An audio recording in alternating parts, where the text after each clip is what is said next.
आज विद्यार्थी मित्रों हम लोग इस वीडियो लेक्चर में जानने वाले हैं बी स्प्लेन कर्व के बारे में। पिछले लेक्चर में हमने देखा था कर्व्स, जिसमें हमने देखा था टाइप्स ऑफ कर्व और बेजर कर्व। तो आज यहाँ पे हम लोग जानेंगे बी स्प्लेन कर्व के बारे में। ठीक है, तो देखते हैं। बेजर कर्व हमको पता था, बेजर कर्व में ग्लोबल कंट्रोल पॉइंट्स होते हैं जिनका इस्तेमाल कर कर हम किसी भी कर्व के शेप को एडजस्ट कर सकते हैं। तो अब यहाँ देखना है कि बेजर कर्व से बी स्प्लेन कर्व में क्या डिफरेंस है। तो जैसा कि यहाँ पर आप देख पा रहे हो दो फिगर, अगर आपने ऑब्जर्व किया हो तो at the point of this red we see some changes. ठीक है, तो बेंडिंग जो है वो इस लोकल पॉइंट से कुछ वैरी हो रहा है। तो यही डिफरेंस है बी स्प्लेन में, तो हम लोग जानेंगे। तो देखते हैं सबसे पहले B spline curve. B spline curve allow to add और modify any number of control point to change the shape of the curve without affecting the degree of polynomial. Polynomial की डिग्री को चेंज किए बिना अगर हमको किसी सेगमेंट में, किसी पर्टिकुलर सेगमेंट में अगर कर्व के शेप को चेंज करना है तो हम लोग को के लिए बी स्प्लेन कर्व वहाँ पे हेल्पफुल होगा। ठीक है, फिर देखते हैं। Control point affect the shape of the curve only over the range of the parameter values where is associating basic function is non zero. ठीक है, तो इस पर्टिकुलर सेगमेंट तक ही इस बेंडिंग वैल्यू के लिए या फंक्शन के लिए इस्तेमाल होगा इस कंट्रोल पॉइंट का। तो ये यहाँ पे एक्सप्लेन किया गया इन बेस कर्व। अगर आपको फिगर से इसी बात को जानना है तो हम लोग यहाँ पे ध्यान देंगे कि जैसे एक कर्व आपके पास में यहाँ अवेलेबल है, जहाँ पर हम लोग देख रहे हैं this curve is passing from P0 to P3। यहाँ पे P1 और P2 ऐसे दो कंट्रोल पॉइंट्स हैं जिन पे बेंडिंग या शेप ऑफ कर्व डिफाइन करना है। अगर हम लोग यहाँ पे थोड़ा भी वैरी करते हैं P1 को, तो ये कंटिन्यूसली इस सेगमेंट फर्स्ट में ही अपना इफेक्ट जो भी चेंज है वो शो करेगा सेगमेंट 2 पे, यानी ओवरऑल कर्व का शेप नहीं चेंज करेगा। तो सेगमेंट में ही जो भी इफेक्ट होगा इसका होगा according to B spline curve. जैसा कि यहाँ पे हम लोग को दिखाई दे रहा है कि अगर हमने शिफ्ट किया, देखो यहाँ पर आपको ध्यान देना है P1 कंट्रोल पॉइंट का जो लोकेशन है वो यहाँ पर चेंज किया हुआ है। जैसे ही हमने कर्व चेंज किया तो यहाँ पे पहला जो सेगमेंट है कर्व का सिर्फ उसका शेप चेंज हुआ है। Segment 2 is remains same because the shape of segment 2 is defined by P2। तो जब भी कभी किसी कंट्रोल को अगर हम लोग चेंज करते हैं या ऐड करते हैं तो एंटायर कर्व चेंज नहीं होता है, तो सिर्फ उस पोर्शन को या उस सेगमेंट पे ही उस बेंडिंग मोमेंट का या कंट्रोल पॉइंट का शेप पर इफेक्ट पड़ेगा। ठीक है, यहाँ पे वही हम लोगों ने फिगर के थ्रू दिखाया है। आगे देखेंगे बी स्प्लेन कर्व में। नॉट इन बी स्प्लेन, जो नॉट्स होते हैं वो क्या है बी स्प्लेन कर्व में, वो देखें। The point between two segment of a curve, जैसा कि यहाँ पे आप लोग देख रहे हो, the point between two segment, segment 1 segment 2, knot का ऐसे दिखाया है by red. Then what is knot? Knot is the point between two segment of curve that joined each other, such points are known as knots in B-spline curve. In case of the cubic polynomial degree curve, the knots are n+4। ठीक है, जो भी आपकी degree होगी उसमें 4 add करना है। But the other common cases we have n+k+1। Knot को जो डिफाइन करना है वो अदर केसेस में क्या होगा? n+k+1। k means not. तो डिग्री आपकी यहाँ पे 3 है, +4 इज 1 इक्वल्स टू 8। तो इस तरह से हम लोग यहाँ पे नॉट्स जो हैं वो डिफाइन करेंगे। तो यहाँ पे ध्यान में आ गया आपके पहला कर्व क्या होता है?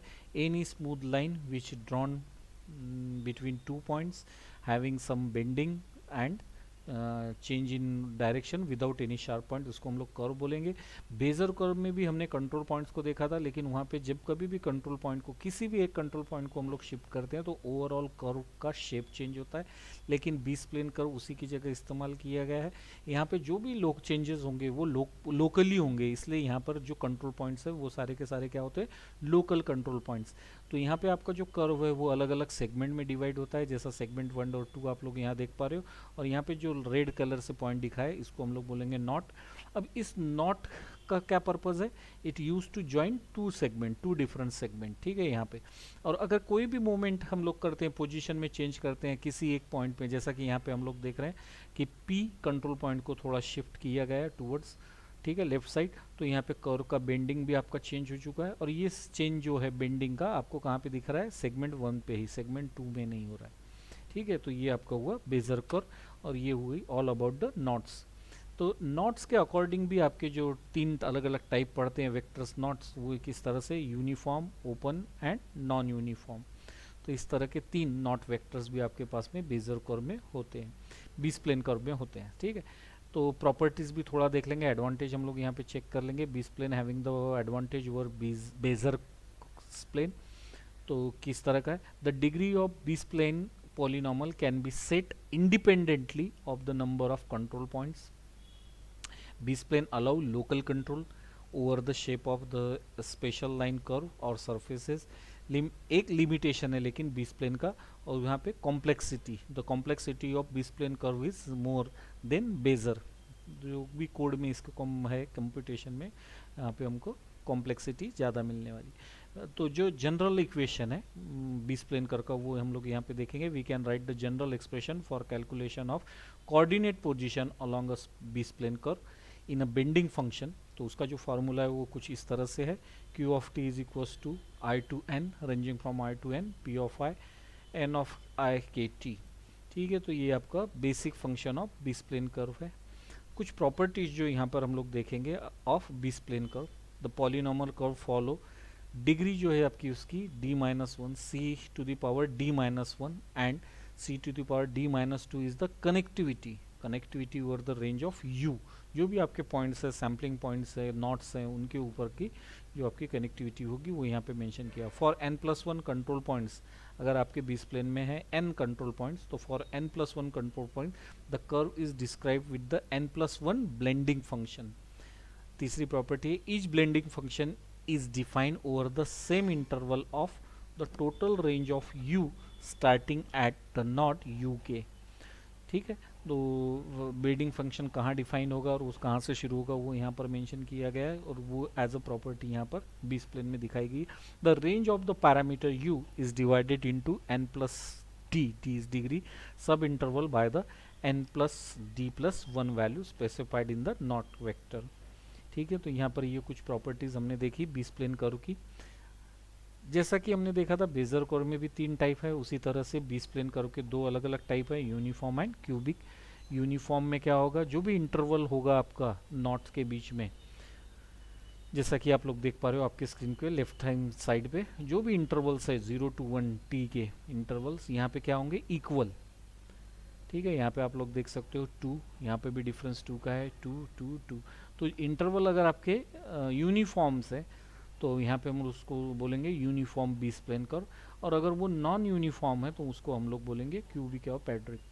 ठीक है, थोड़ा सा हम लोग जान लेंगे इसके आगे के बारे में। यहाँ पे एग्जांपल भी दिया हुआ है। Uniform B spline have periodic blending function given the values of n and d, all blending function have the same shape, each successive blending function is simply the shifted version of the previous function। जबकि cubic periodic base plane are the commonly used in graphics package।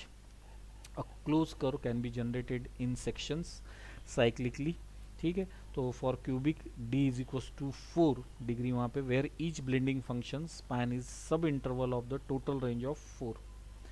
if we are required to fit the cubic to 4 control point, then we can use integer not 0 1 2 3 4 5 6 7। the boundary condition of the periodic cubic B-spline with the 4 consecutive control points are labeled as। किस तरह से यहाँ पे label करेंगे हम लोग periodic cubic base plane के condition को, कंट्रोल पॉइंट्स को, वो यहाँ पर मेंशन किए गए हैं। ठीक है, फाइनली कुछ क्वेश्चन जो आपको बी स्प्लेन कर्व के लिए ज़रूरी है, प्रिपरेशन के बाद आप लोग उनको सॉल्व कर देख सकते हो। ठीक है, अगले वीडियो में मिलते हैं, टिल देन गुड बाय।